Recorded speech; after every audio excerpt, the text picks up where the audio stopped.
caficultores, es un gusto poder saludarles nuevamente el día de hoy. Siempre, ¿verdad? Con este curso que tenemos esta semana, vamos a tener el día de hoy una clase muy importante hablando de determinación de defectos y materia extraña. Pero chicos, siempre nosotros les recordamos pues las pautas que deben de seguir, ¿verdad? Para poder recibir la clase totalmente a gusto. Primero, chicos, recuerden levantar la mano si en algún momento tienen alguna pregunta. Durante lo que es el transcurso de la clase se les va a estar dando la palabra. En el caso de que se concede el acceso. En este caso también al final siempre vamos a tener abierto el chat ahí para que ustedes puedan hacer preguntas a nuestro expositor del día de hoy. Recuerden también siempre utilizar su nombre real cuando vayan a registrar su asistencia. Esto lo hemos explicado y lo vamos a explicar siempre por temas de que muchas veces tenemos el pequeño detalle o problema de que a veces ponen el nombre genérico que les da la aplicación. Entonces, al momento de nosotros generarle su certificado, aparece ese nombre genérico que pues no es su nombre real. Entonces, sí necesitamos que por favor se tomen el tiempito de revisar ahí detenidamente eh, esos datos, ¿verdad? Para poderlos mandar. Lo otro, pues normalmente siempre pedimos, ¿verdad? Que su micrófono y su cámara estén totalmente apagados, ¿verdad? Esto para no causar molestias o incomodidades a los demás compañeros que están recibiendo la clase. Y bien, por aquí vamos a ir presentando, ¿verdad? A nuestro instructor del día de hoy. Este es una persona que pues ya ustedes, muchos de ustedes lo conocen. Ha estado a lo largo de los cursos, de los talleres con nosotros, el señor Ejérico Segura. Por ahí vamos a ver un poquito de su biografía para saber, darle siguiente. Entonces, por acá tenemos a Ejérico Segura Loaiza, barista regional de Nestlé Professional. Él nos acompaña desde Costa Rica. Él es un productor con mucha experiencia, tiene 15 años de experiencia en el sector cafetalero. Actualmente tiene 4 años trabajando ya con Nestlé. Eh, a nivel de estudios, pues es grado académico en comercio internacional, MBA Marketing Internacional, maestría en innovación empresarial y pues tiene una maestría también en neuromarketing y gerencia.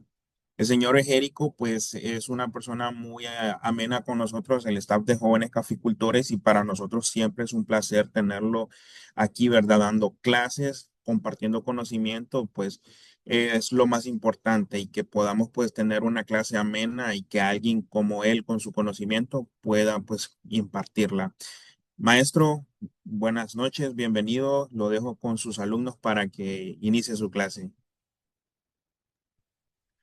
¿Cómo están, chicos? Díganme ahí con un emoji o en Nelson si me escuchan bien. Correcto, sí se le escucha bien. Ok, primero agradecerle la oportunidad, disculparme porque estoy un poco engripado y eso me tomó por sorpresa hoy. Así que si en algún momento tengo que silenciar el audio es porque voy a estornudar o porque estoy incómodo de la garganta. Por ahí, para mí es un gusto estar acá. Como decía Nelson, soy productor de café. Varios han tenido otro tipo de cursos conmigo el año pasado, pero hoy vamos a abocarnos a lo que tiene que ver con determinación en materia extraña en café húmedo y seco. Si les digo que la clase es un poco densa, este, este tipo de material es importante de conocer cuando estamos hablando de temas de calidad. Así que si quieren anotar y demás, ahí lo van anotando. Voy a tratar de ir un poco rápido porque son bastantes diapositivas, pero por pronto comencemos. ¿Cuáles son los objetivos? Entonces, dar a conocer la normativa de determinación de materia extraña y defectos, entender el origen de los defectos y sus efectos en tasa y explicar las categorías de defectos físicos. Recuerden algo muy importante, cuando nosotros tenemos la materia prima en físico, nosotros hablamos de defectos, pero cuando ese defecto se traduce en un problema en tasa, se le llama daño. Eso para que podamos ir llevando un poco la correcta terminología, por así decirlo. Términos claves para entender la clase, hablamos de muestra, de muestreo, grano negro, grano agrio, lo que son defectos primarios, defectos secundarios y lo que se llamamos materia extraña. Ahora, lo que les hablaba de daños, ahí ya es traducido a la taza, que hablamos de fenol, sobrefermento, moho, tierra, astringencia y sabores vegetales. ¿Qué es una materia extraña? Hablamos de materias de origen animal, vegetal o mineral, extraños al fruto de café, tales como piedras, palos, metales u otros granos. Es muy normal cuando no tenemos un proceso de control desde la mata hasta el producto final, sino que más bien tenemos tercerizado, por ejemplo, nuestro servicio de beneficiado o nuestra recepción de café, que vayan muy contaminados con materias extrañas. Por ejemplo, en una de mis experiencias en Guatemala me tocó ver en el enfriador del tostador varias palomitas de maíz, para que entiendan a lo que me refiero, de maíz que venía mezclado con el café y por el calor se explotaron. Entonces, eso normalmente es un watch out del tema de la materia prima, porque viene mezclada o puede venir mezclada, o bien pudieron haberle metido un volumen de otra semilla, ¿verdad? O otro grano, pues, para hacer volumen y cobrar más. Entonces, siempre tenemos que estar claros en eso. Ahora, otro tema muy importante. Uno de los primeros reclamos que yo recibí en café fue el tema de las piedras. Y siendo claros, el café es un fruto o es un arbusto que está en la tierra, en una finca, y es bastante común que, a pesar de que hayan tantos procesos de control, tantos imanes y tantos tamices dentro de todo el proceso, se vaya materia extraña. Lo que no es de recibo es que se vayan tornillos, tuercas, pedazos de cable o algo así, porque eso sí ya no es propio del proceso de finca. Café cereza.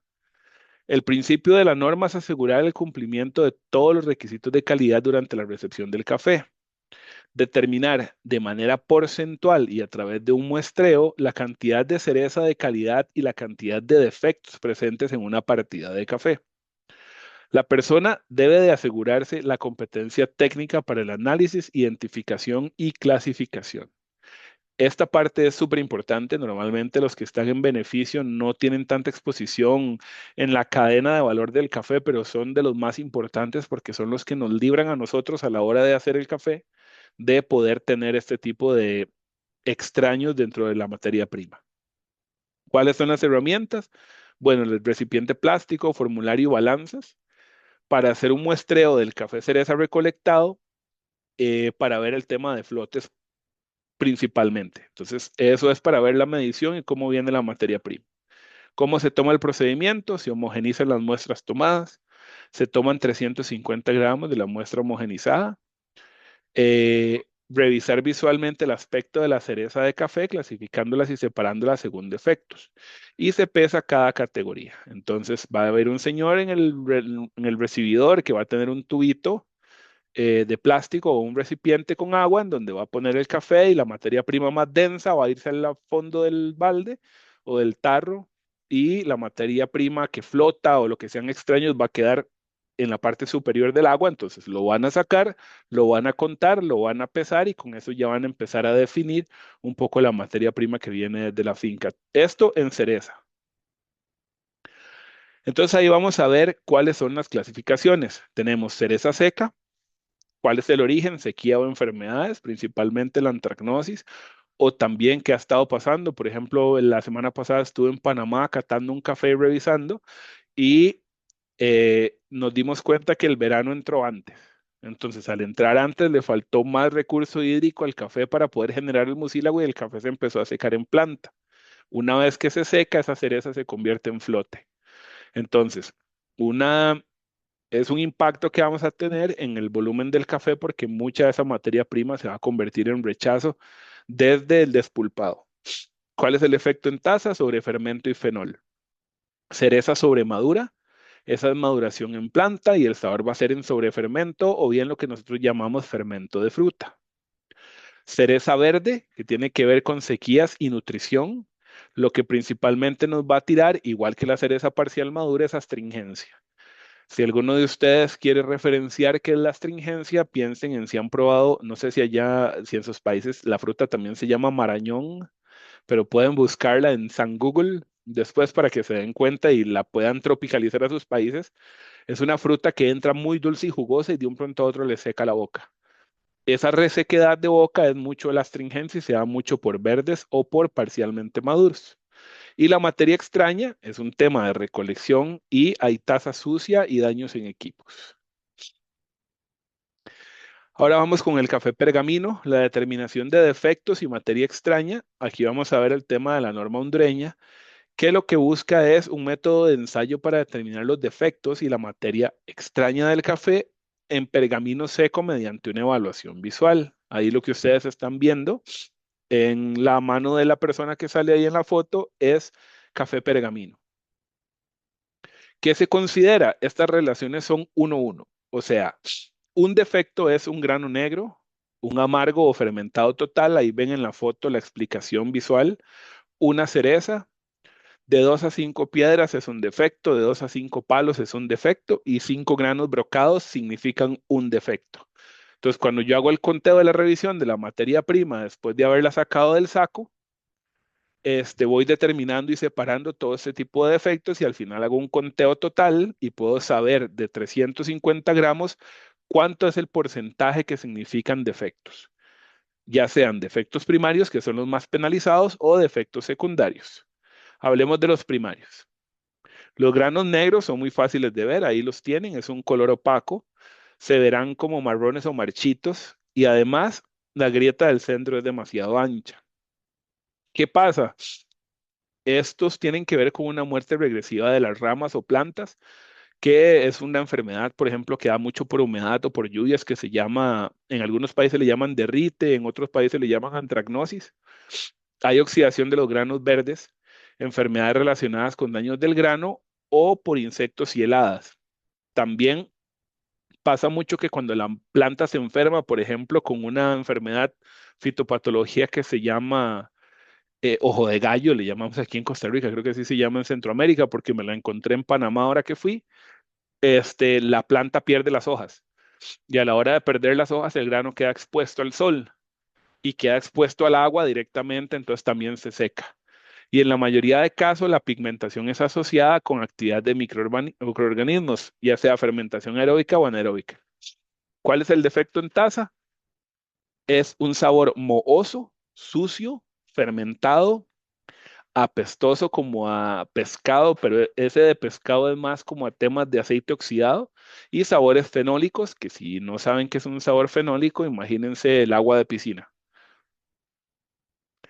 El grano agrio se reconoce por su color marrón claro, amarillo pálido, amarillo intenso, y este tiene un olor a vinagrado.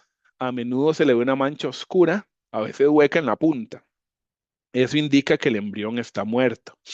¿Qué pasa cuando hay muerte embrionaria? Muchas veces nos indica que el grado de humedad del café es menor al que nosotros necesitamos y cuando ese café se vaya a tostador se va a carbonizar. ¿Qué lo causa? Perdón, la recolección de cerezas demasiado maduras, cerezas caídas, eso se le llaman juntas normalmente, contaminación del agua durante el proceso, eso también es un tipo de sabor que encontramos que le llamamos fermento de agua recirculada. Y cuando ustedes se hacen ya muy clínicos en su paladar, pueden diferenciar entre los tipos de fermento. Y la fermentación excesiva en los árboles en la fruta, aún adherida a los árboles en condiciones de humedad.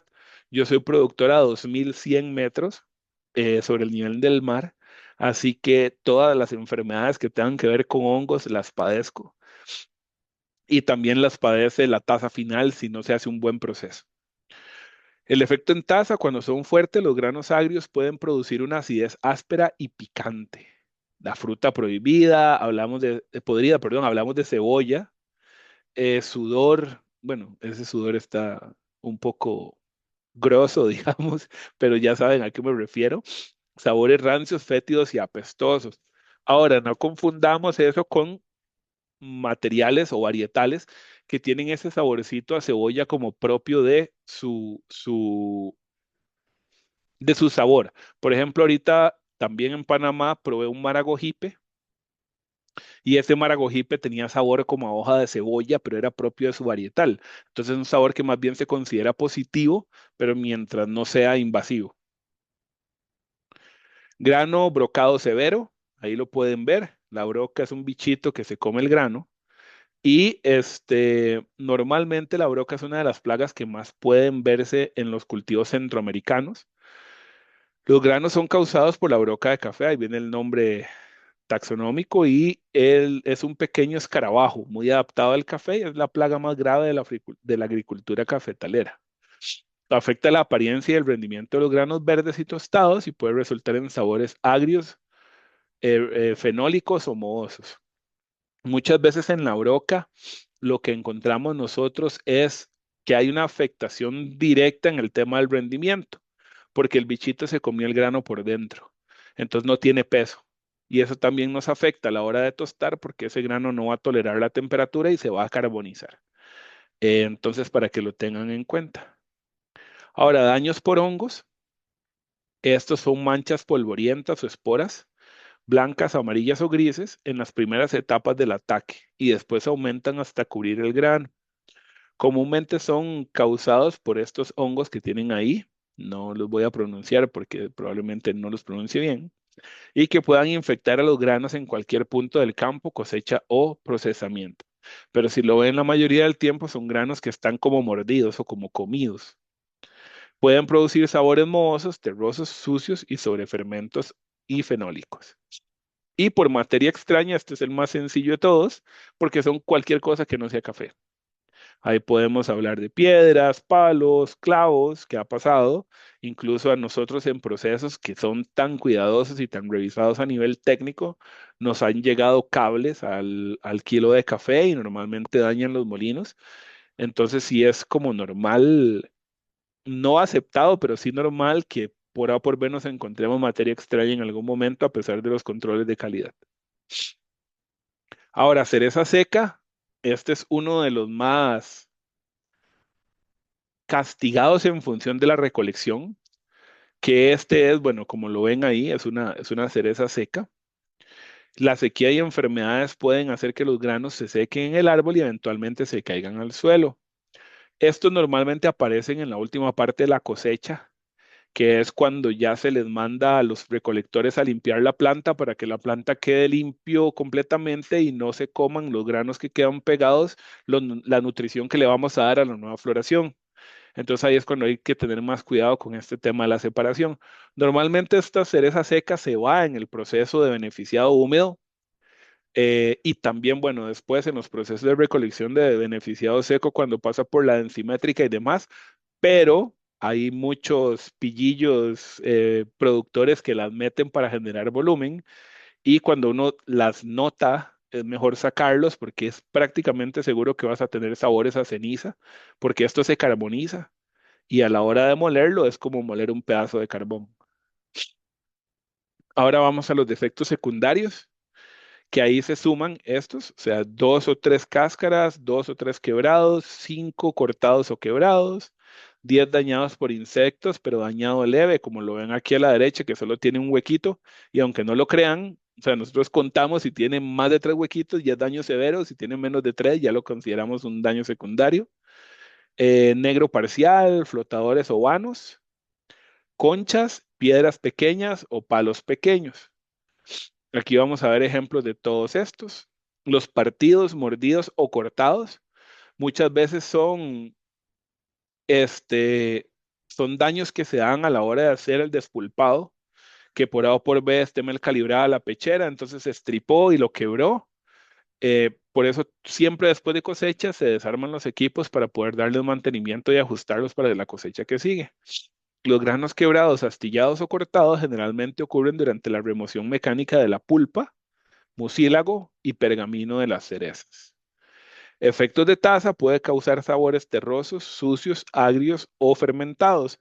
También se considera un defecto secundario porque, si bien es cierto aquí dice que ese es el efecto de taza, normalmente te dañan el rendimiento y no tanto la taza como tal, a no ser de que sean en mezclas de granos muy densos, que sí aguanten bastante temperatura y estos por ya estar quebrados o partidos aguantan menos calor.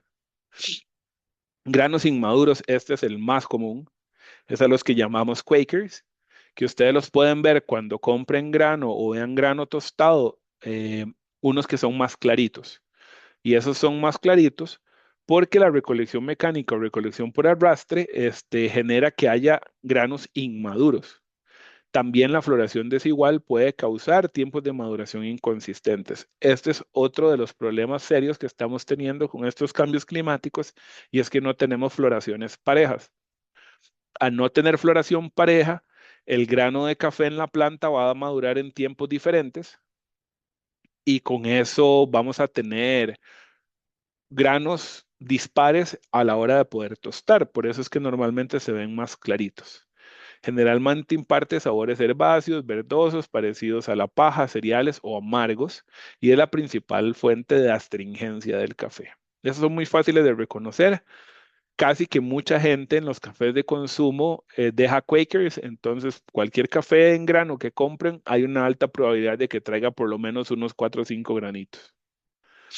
Grano averanado o arrugado son generalmente pequeños, de baja densidad, mal formados y de superficie arrugada. Es muy fácil identificarlos. Son granos marchitos por falta de agua durante el desarrollo. La gravedad del daño depende del momento, la intensidad y la duración de la sequía. ¿Cuáles son los sabores? Hierba, paja y regustos astringentes. Eso depende mucho de la cantidad también de estos granos que hayan dentro de la mezcla. La concha es un grano hueco. Los árboles viejos y desnutridos pueden producir granos más desformados, incluidos los llamados granos elefantes, de los cuales se desprenden las conchas. Y la concha se puede tostar de manera desigual y carbonizarse. Entonces, si ven, el defecto más bien se va a convertir en daño una vez que nosotros tostamos, pero a veces pasan desapercibidos en función de la cantidad y también de la curva de tostado que nosotros hagamos. El grano blanqueado son granos calcáreos que son resultados de sobreproducción, estrés hídrico, mala nutrición o altas temperaturas durante el secado. Esto dan sabores astringentes, madera, cartón, paja y principalmente paja y cereales. Y si lo ven, tiene la piel como verdosa oscura o grisácea.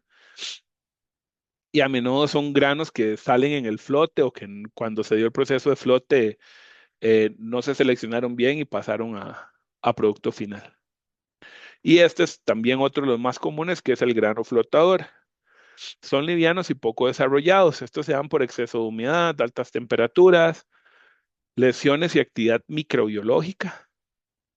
Los sabores son a cereal, madera, cartón y pueden diluir el sabor del café sin causar sabores extraños.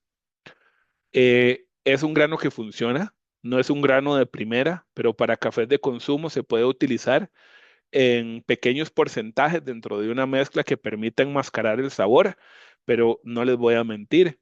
En cafés convencionales es un recurso para poder bajar los precios de las mezclas, más ahorita que el café está tan caro. Pergamino, los granos con pergamino están parcial o totalmente cerrados en una cáscara celulosa gruesa. Esos son cafés que no se trillaron bien o no se pelaron bien cuando se pasaron por la trilladora y son granos inmaduros o deformados. El pergamino se suele adherir. Si se adhiere, lo que va a pasar es que esa telita o esa cáscara se va a carbonizar y nos va a dar sabores ahumados o sabores amargos en la taza cuando catamos. Entonces aquí pueden ver ustedes la tabla de equivalencias para daños para defectos o imperfecciones. Hay unos que son 1-1, hay otros que son que equivalen a 2 o 3 cuando no son tan críticos. Y con eso podemos ver los defectos físicos del café húmedo y seco. Conocemos la clasificación de los defectos, origen de los defectos y el tema en la calidad de taza.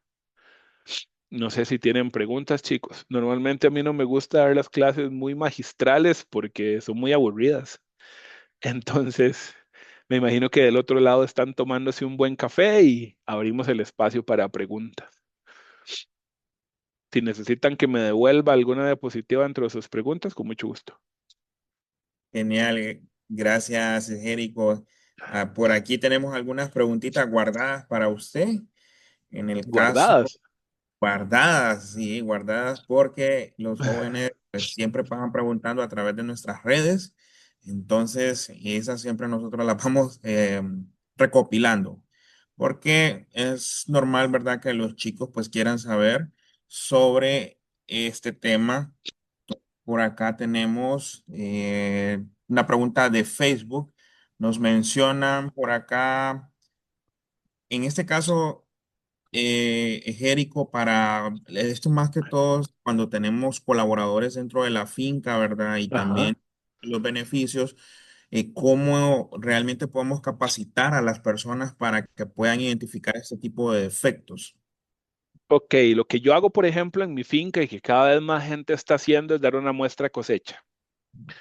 Hay que tener algo muy claro, gente, y esto es para nosotros sensibilizarnos. Si bien es cierto, nosotros lo que queremos siempre es ojalá fruta madura o fruta tipo uva, no va a ser la realidad del recolector, porque el recolector lo que necesita es recolectar volumen para poder ganar más dinerito por lata o por la forma en la que ustedes midan. Entonces, existen varios trucos que hemos logrado identificar.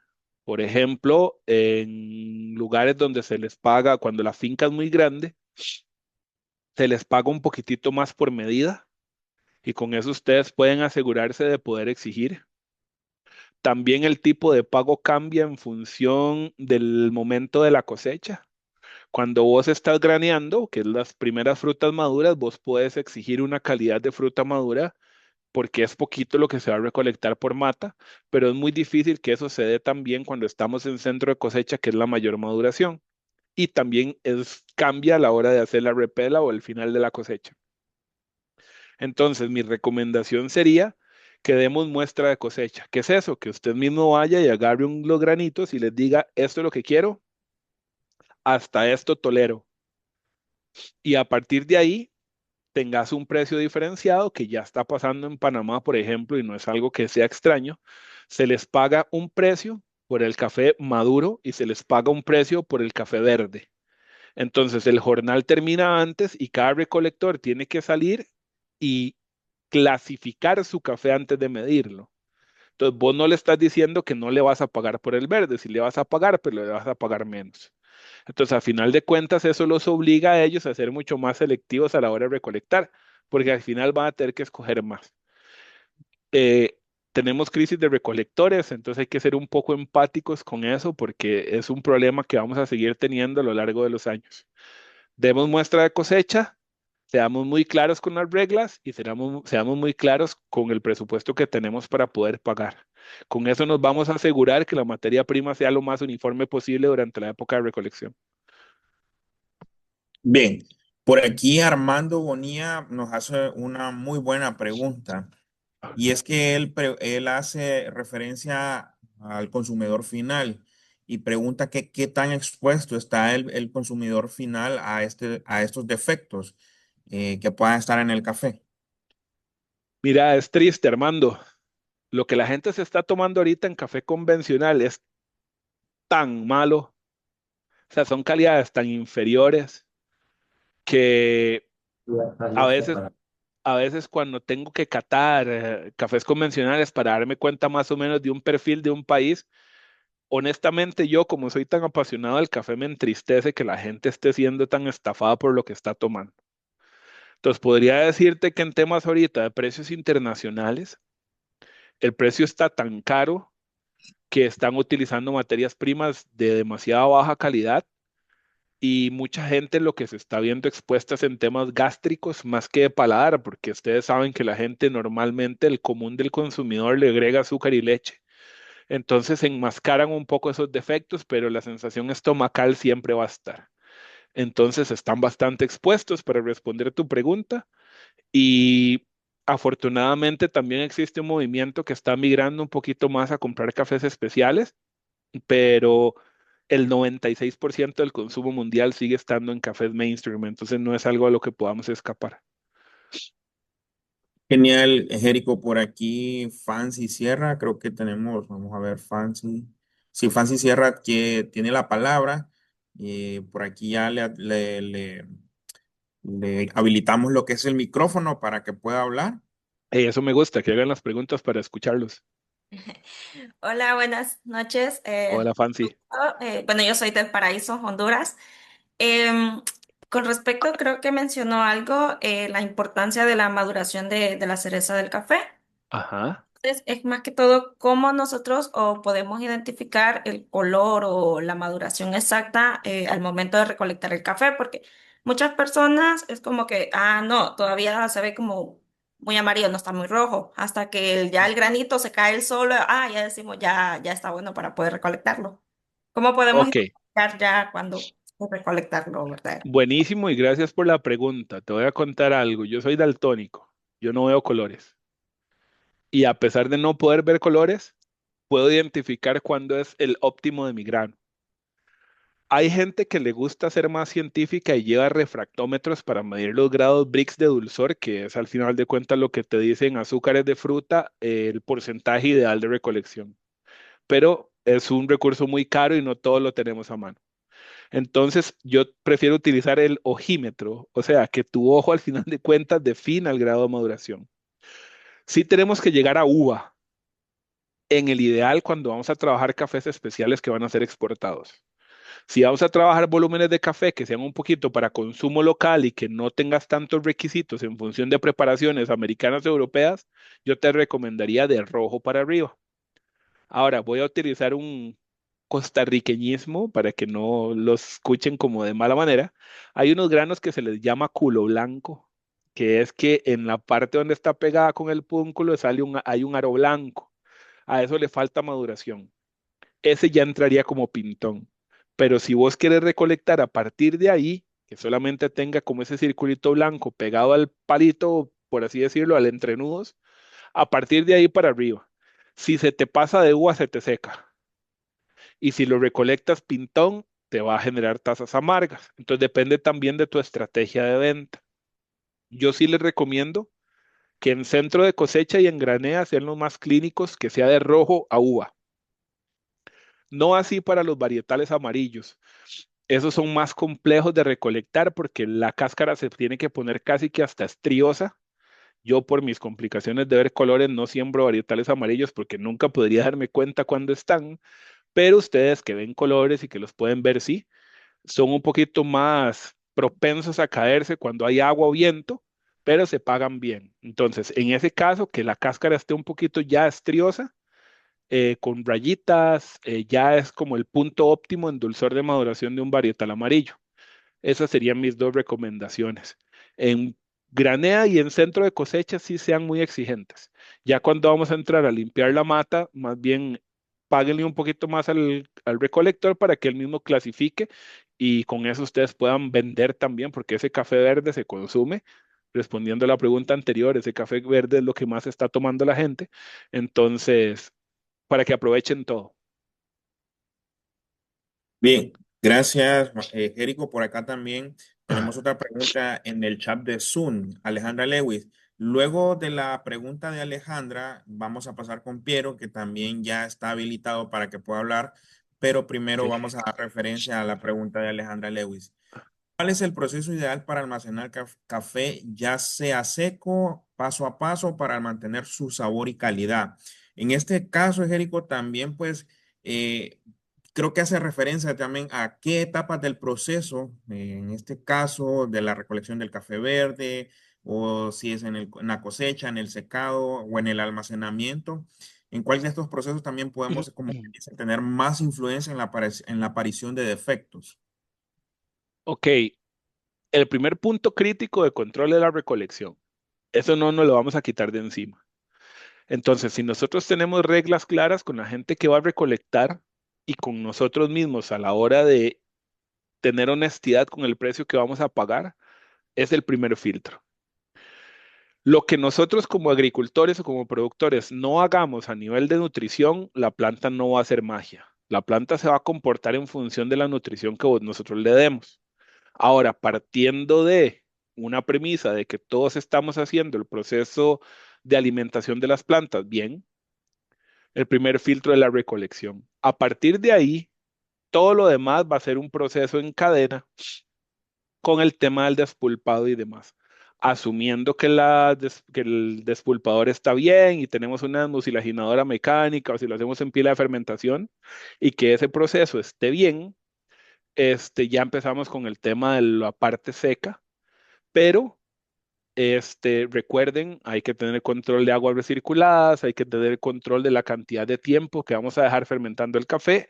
Ahorita se está dando mucho que la gente le gusta dejar el café después de pelado 24 horas para que haya más absorción de mucílago, independientemente de que lo vaya a lavar.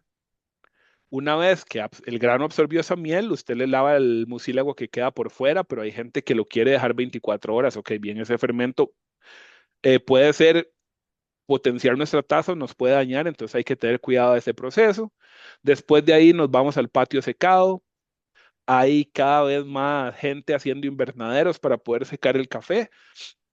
Eso nos permite tener un control muchísimo mayor de la temperatura ambiente, pero recuerden que también el suelo juega un factor crítico. Si estamos trabajando el invernadero sobre tierra, no vamos a aislar esa tierra de la tierra de afuera y si por A o por B lloviera, el agua siempre se va a transmitir y se va a generar más humedad. Entonces, también depende mucho el tema de secado. Recuerden que tenemos un rango de humedad que es entre 10 y 12 grados para, sí, 10 y 12% de humedad para poderlo guardar. Otro tema súper importante cuando ya vamos a la parte secada es dejar el café reposar. El proceso de selección también es importante porque ahí nos vamos a dar cuenta de los rechazos o de las cataduras o de las primeras que vayamos a tener. O sea, como les digo, es como un efecto dominó, porque no son partes aisladas. Si vos venís mal de la finca, vas a estar mal en el beneficiado húmedo y vas a estar mal en el secado y vas a estar mal en la selección. Entonces, no podría decirte específicamente dónde más se podría potenciar o dónde menos se podría potenciar, porque tenés que cuidar todas las fases. Ahora, para daños, creo que desde el beneficiado húmedo ya puedes empezar a tener o hacer más sensible el tema de los problemas o de los daños en taza, porque ya ahí estás quitándole la cáscara y exponiendo el grano de café a un mundo que él no conocía. Entonces, él se va a poner un poco más sensible en todo lo demás del proceso hasta llegar a incluso el reposo que es súper importante también para que se homogenice la actividad en la superficie del grano. Recuerden que los cafés tienen que estar por lo menos de 3 semanas a un mes, ojalá en un lugar oscuro, reposando, para que el café deje la efervescencia y cuando lo llevemos a control de calidad ya podamos tener una noción más real o exacta del porcentaje de humedad que tiene ese grano. Al que hacer el café higroscópico, cuando lo ponen todo en un saco, puede que un granito haya quedado en 11 y el otro granito haya quedado en 10,5 y el otro granito haya quedado en 12. Entonces lo que va a hacer es como combinar humedades para poder estandarizar ese saco. Y eso es importante también para el tema del reposo. Entonces, no hay como una fase específica en donde se potencie más o se potencie menos, sino que es una cadena de eventos que tiene que ser cuidada de principio a fin. Como les digo, desde la selección del almácigo, desde la nutrición, la recolección y de ahí en todo lo demás que viene en el proceso. Muchas gracias, Jerico. Por acá también teníamos en cola, ¿verdad? Teníamos en espera a Piero. Entonces, Piero ya está habilitado. No sé si pues puede activar ahí su micrófono, su cámara, Ah, ¿verdad? ¿qué tal? Buenas noches. Hola, Sí, Piero. ¿qué tal, profesor y señor Lorenzo? ¿Qué tal? Justamente continuando con lo que dijo, tenía razón, me ha hecho pensar en el tema, a ver, el tema del café para mí es primera vez literalmente metiéndome en el mundo y justamente yo ahorita estoy residiendo en la selva. Ahora, cuando usted dijo la idea de acerca de que se vende mucho, a ver, acá sobre todo en el Perú, donde estoy actualmente, hay un café tostado que es muy común que se ve en los mercados, que es cafetal. Ese café lo he llegado a probar, pero el sabor es, como que le puedo decir, cuando lo llego a tomar es muy fuerte y todavía se queda empalagado en la boca como un sabor fuerte, amargo, muy amargo.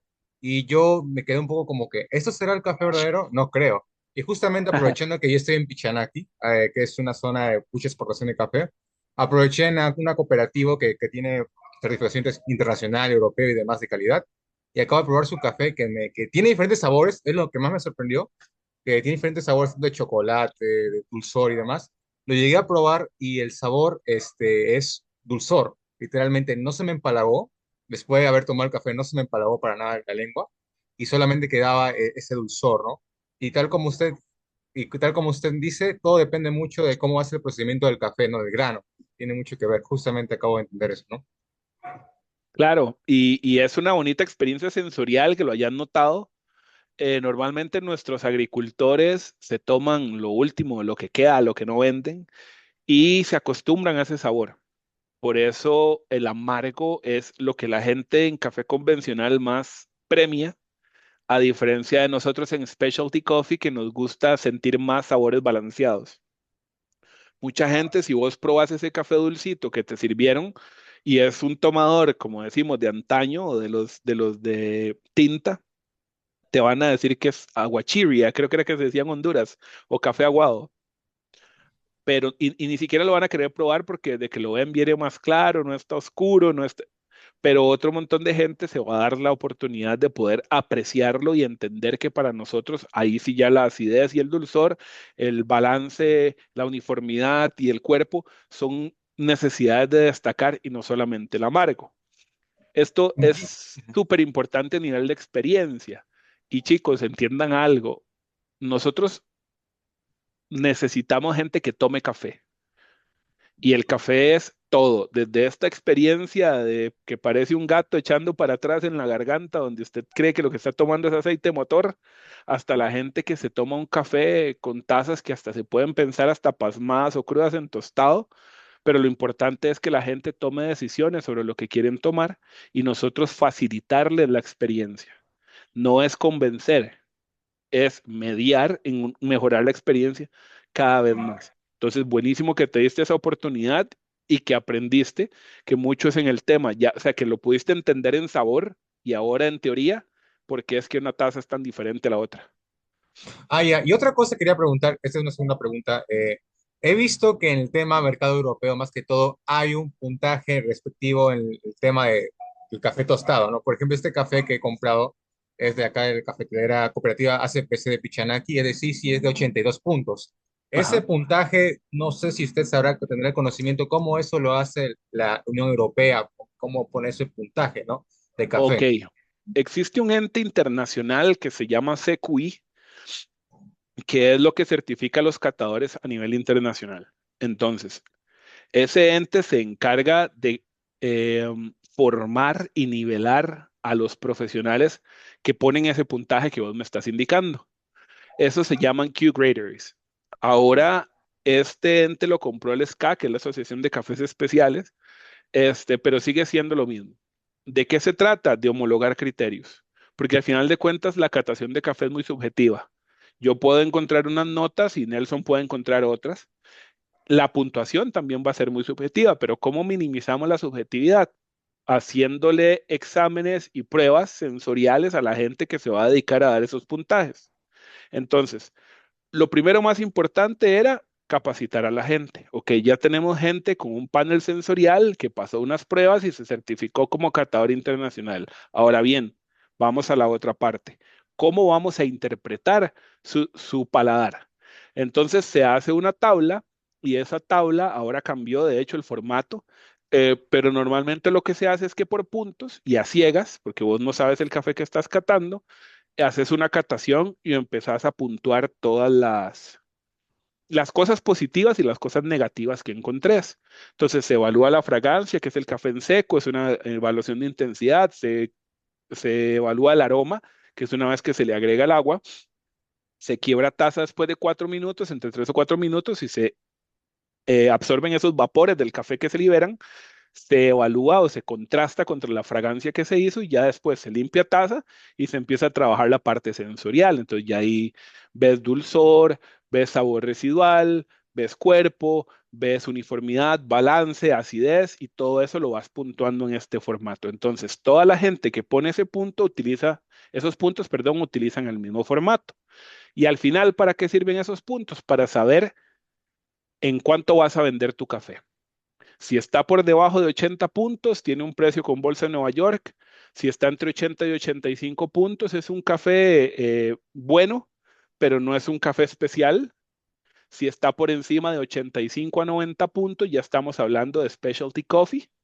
Y si tiene más de 90 puntos, estamos hablando de lo que llaman champán o premios presidente y demás, que ya son tasas excepcionales. Entonces, ese puntaje lo que te ayuda también es a ubicarte de cómo puedes pujar en tu precio.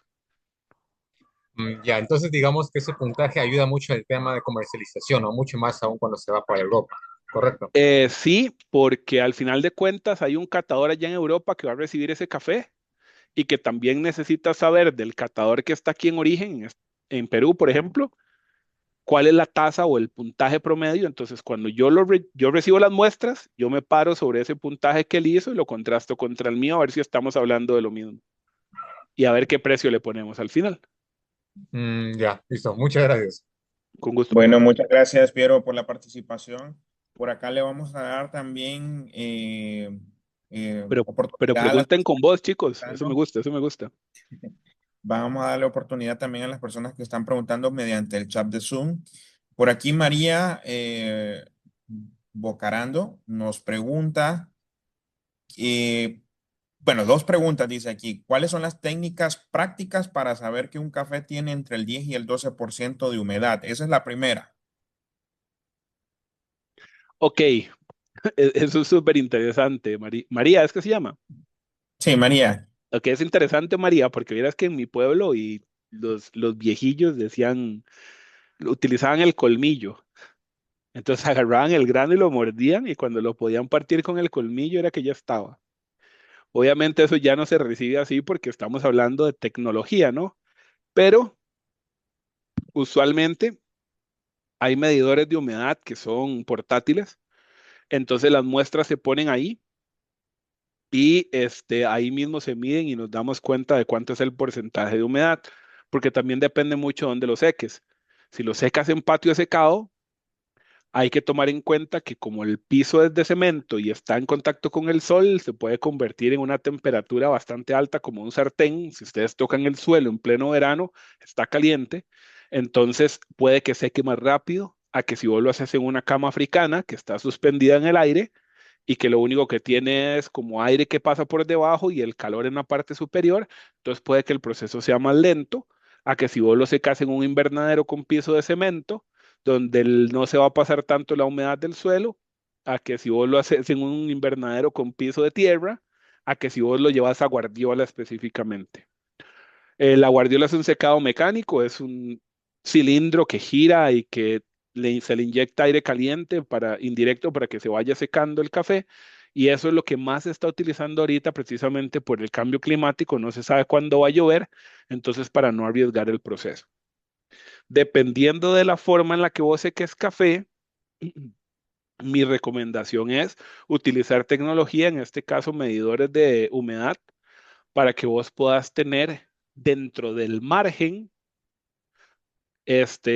tu café secado y no dañarlo, porque si va por debajo de 10 cuando lo tuesten lo van a quemar o lo van a hornear y eso no es bueno. O sea, puedes realmente dañar todo un año de trabajo solamente por no medirle bien la humedad al café. Entonces, cada vez están yendo más a métodos mecánicos para poder tener más precisión en el secado. No te puedo decir que lo veas por color, porque yo no veo colores, y no te puedo decir que lo hagas con el colmillo, porque todos tenemos colmillos diferentes. Entonces, mejor utilizar tecnología. Gracias, Érico. Por aquí Jesús Montoya también nos pregunta, bueno, creo que anteriormente nos habían hecho una pregunta similar, solo que pues, se me perdió un poquito arriba la persona, pero es la misma pregunta prácticamente. Bueno, Jesús Montoya nos pregunta si el café, una vez que el café obviamente ha sido procesado después del triado, se pone a secar, llega entre el 10 y el 12% de humedad, ¿qué pasa si ese café, por casualidades de la vida, le llueve una tormenta y se vuelve a mojar? ¿Pasa Eh, que se puede dañar sí, o...? Ok. eso es bien triste. La verdad, para que pase, tiene que ser un gran descuido de parte de las personas que lo beneficien o de nosotros como dueños del café. Ese café se pone blanco y es mucho más propenso a que le entre un hongo. Incluso es un café que le llaman oreado en algunos lugares, que es un café que se volvió a humedecer y volverlo a secar va a generar daño en taza que nosotros vamos a lograr encontrar cuando ya somos más adentrados en ese tema de la catación. Nos damos cuenta si es un café blanqueado en función de que sabemos que ese café perdió la humedad agresivamente y nos damos cuenta en taza. Entonces, obviamente, todos somos propensos a equivocarnos, pero una vez que vos haces todo este proceso del que hemos hablado, que se te vuelva a mojar por una equivocación o por un descuido, creo que es un error bastante grave. Entonces, el café se daña, se puede poner mohoso, le puede generar hongos y a pesar de que lo guardes en bolsas que no permitan el ingreso de humedad, el café por dentro se va a llenar de hongos y se va a poner blanco. Entonces vas a ver a moho. Ok, genial, gracias por la respuesta. Bueno, por acá Alfredo García pregunta, ¿qué pasa realmente si se pasa de fermentado al menos 2 días? Bueno, creo que no sería algo Mi- bueno, pero Mira, es que eso va a depender mucho también de la cantidad de mucílago y el tema de la temperatura ambiente donde estés ubicado. Porque, por ejemplo, un café como el mío, como está tan alto y produce tanto mucílago, eh, es muy propenso a fermentar más rápido que un café que sea de zonas bajas, que produzca menos mucílago. Entonces, obviamente es un proceso de prueba y error. Yo no te puedo decir que 24 horas o 48 horas está genial, preferiría que no te arriesgues, pero hay cafés con poco mucílago que son de bajura y que la temperatura ambiente es más húmeda, que no permite que la fermentación sea un proceso tan acelerado. ¿Me entiendes? Porque si es frío el lugar, si es bajo, no sé, puede que el proceso de fermentación sea más lento, a como puede que lo tengas en una parte alta, en donde si el beneficiado es a más de 2000 metros, que vas a saber que las temperaturas llegan hasta 10 grados, sea beneficioso más bien que lo dejes más días. Entonces depende mucho de dónde estés, del el piso altitudinal donde estés en el momento en el que lo vayas a fermentar, porque no es lo mismo que vos hagas un proceso natural donde vos pones el café a fermentar con la cáscara, a que vos lo despulpes y lo dejes fermentando en miel. Entonces, se puede poner más chichoso cuando se hace en miel que cuando se hace en cáscara, porque la degradación de la cáscara, como es tan lenta, te permite dejarlo un poquito más de tiempo sin mover. Entonces, también depende del proceso beneficiado que hagas. bien, creo que para puntualizar más el término chichoso es más un tema fermentativo. Creo que para que algunas personas no lo Sí, entiendan. no sé si en todos los países será igual, pero la chicha, que es como un licor de fermentación de caña o de frutas o lo que sea, y son estos mismos procesos de fermentación que hacen que se torne alcohólico el sabor. Entonces a eso me refería con chichoso. Correcto. Bien, y hoy en día, Érico, para poder hacer lo que es la evaluación de defectos, normalmente, o creo que eso va a depender, no sé, usted aquí nos va a decir, eh, de qué depende más ahora, o si se sigue haciendo de una forma tradicional o manual, o ahora hay una combinación de ambas, o va a depender del contexto en el que esté el café, la evaluación de los defectos. Es decir, por ejemplo, muchas veces las exportadoras o los laboratorios tienen calificada, mano de obra calificada, humano, ¿verdad? Talento humano, pero hoy en día también sabemos que existen tipos de máquinas, ¿verdad? Que pueden clasificar el defecto. Según su criterio o su conocimiento, ¿qué se da más ahora o es un 50-50? Bueno, el café cada vez se está volviendo un bien más eh, selectivo, pues. Cuando vos estás trabajando cafés donde el precio es tan importante, tan vinculante por el lugar donde está, la región, el renombre y demás, se automatiza mucho. Entonces hay lugares donde tienen clasificadora por densidad, tienen clasificadora por tamaño y tienen clasificadora por color. Esa es un ojo o un láser que te hace una selección específica, quitándote un montón de defectos de color que vas a tener en el grano y dejándote solamente la calidad. Hay gente que todavía usa banda con gente que está ahí paradita a la par de la banda y el café va pasando y lo van seleccionando a mano. Son procesos muy caros, pero te garantizan que el producto final va a ser lo mejor que vos tengas. Entonces, te digo que varía mucho. Eh, Afortunadamente, muchos productores que se están automatizando. No quiere decir que los que sean artesanales sean menos buenos, pero son más trabajosos los procesos. Entonces, depende mucho, la verdad. Ahora, viene una corriente muy fuerte, principalmente de Asia, para hacer una reclasificación de estos defectos que ustedes vieron hoy.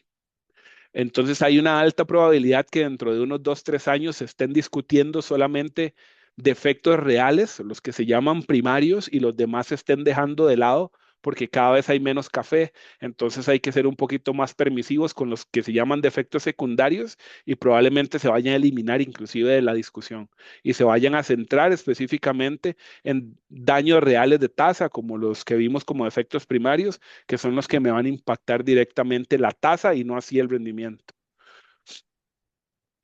Bien, perfecto. Por aquí tenemos una última participación, pues por aquí vemos, ¿verdad? Que ya el tiempo se nos está agotando, así que le vamos a ceder la participación a Luis Zapata. Ya está habilitado su micrófono, tal vez puede ahí activarlo. Luis. Buenas noches, ¿me escuchan? Sí, señor. Con Amigos, buenas noches, ¿cómo están? Les hablo desde acá, desde la vereda China Alta, del municipio de Anzoátegui, departamento del Tolima. Estamos ubicados en el país, en la República de Colombia. Tengo una pregunta para el instructor y todo el equipo de trabajo. ¿Qué posibilidades hay de nosotros con los cafés convencionales que tenemos acá en nuestro país sacar una tasa 88, 89 con los castillos que tenemos? Mira, primero lo que tendríamos que conocer, Luis, sería, bueno, un gusto saludarte hasta Colombia. Sí, Eh, señor. el próximo año World of Coffee allá en Colombia, para que lo tengas ahí en tu calendario.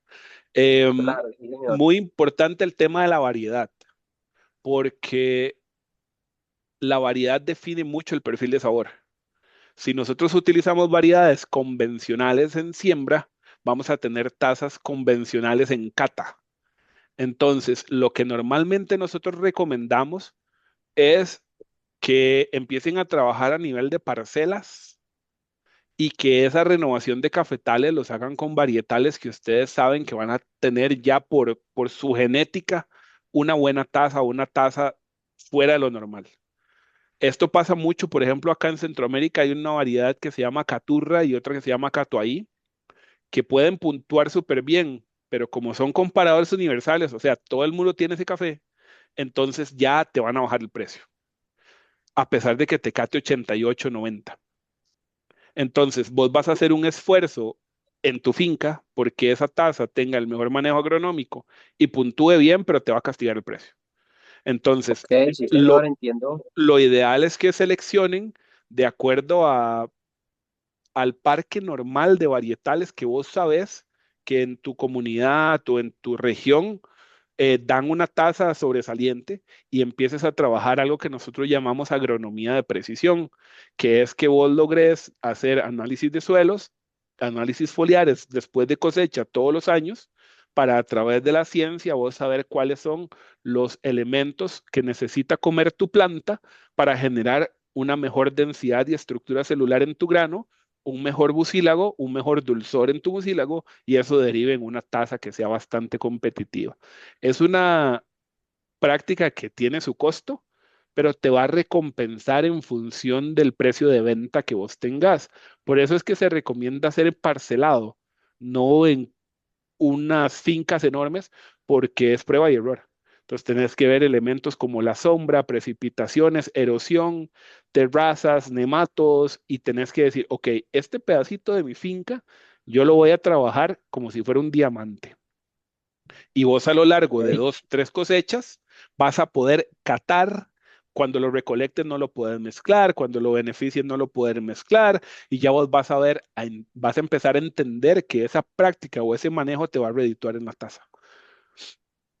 Ok, profe, y que, o sea, como aquí en Colombia, hay, o sea, uno escucha hablar mucho de varios varietales, de varias especies. ¿Hay alguna que de pronto tenga uno que estudiar de pronto niveles de suelo, sobre nivel del mar, ¿A qué o sea, altitud de están? altura? En este momento nosotros estamos trabajando sobre unos 1800, 2050 sobre el nivel del mar. Ok, es una super altitud. Hay un varietal ahorita híbrido que se llama Milenio. Se está pagando muy bien y se le llama un Geisha Like, digamos.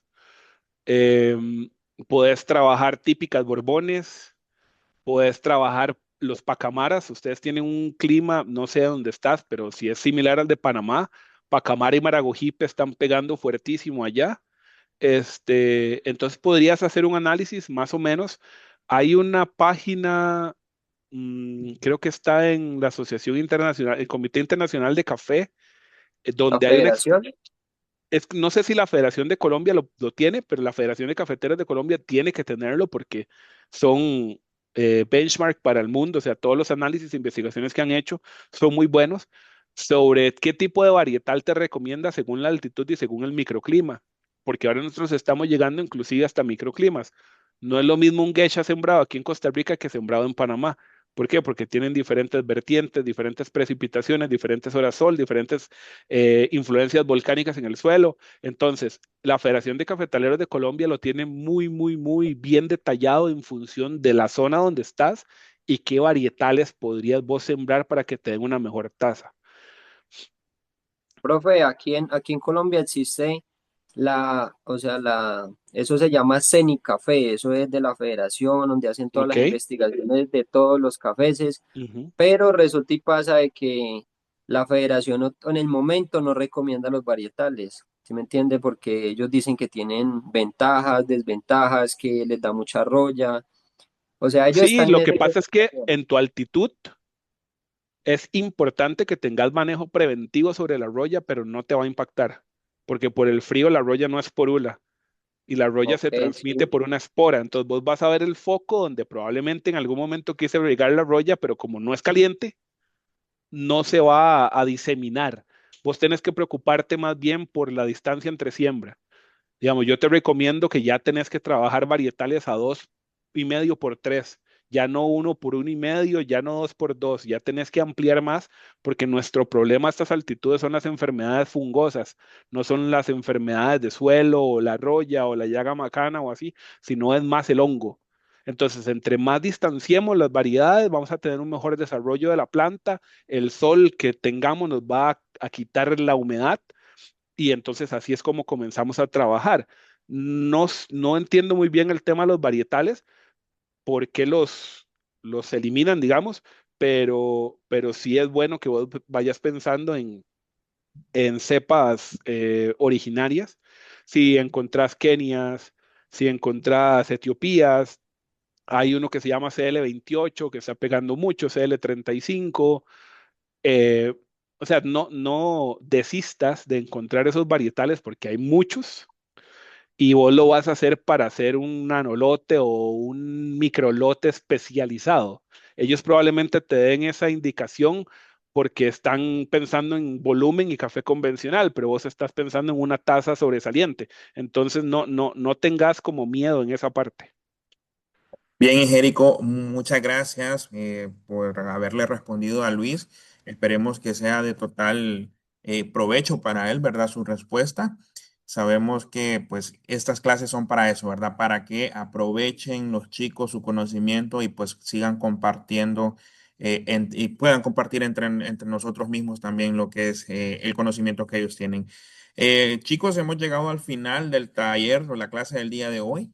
Y realmente que estamos agradecidos siempre con ustedes, ¿verdad? Mañana no se pierdan la clase que vamos a tener a esta hora siempre, ¿verdad? A la misma hora por el mismo canal. Por ahí tenemos lo que es la tasa de excelencia, análisis sensorial, ¿verdad? Por ahí vamos a tener un compatriota, un paisano de nuestro maestro del día de hoy. Y bueno, más que todo, pues agradecerle a Jerico siempre por responder a los llamados con jóvenes caficultores y pues maestro, lo dejamos que se despida de sus alumnos. ¿Me escuchan? Sí. Sí, Chicos, muchísimas gracias por la atención. Me encanta que hagan preguntas. La verdad es que uno aprende más de lo que ustedes preguntan que lo que uno pueda compartir. Espero que se apasionen mucho por el mundo del café. La verdad, para nosotros es súper grato compartir lo poquito que hemos aprendido durante los años y esperamos que mañana están con Jeremy. Mañana que Jeremy Chávez, que es un compatriota mío, que es muy bueno, puedan estar y aprender bastante de él. Este, y se les agradece un montón, la verdad, por la oportunidad.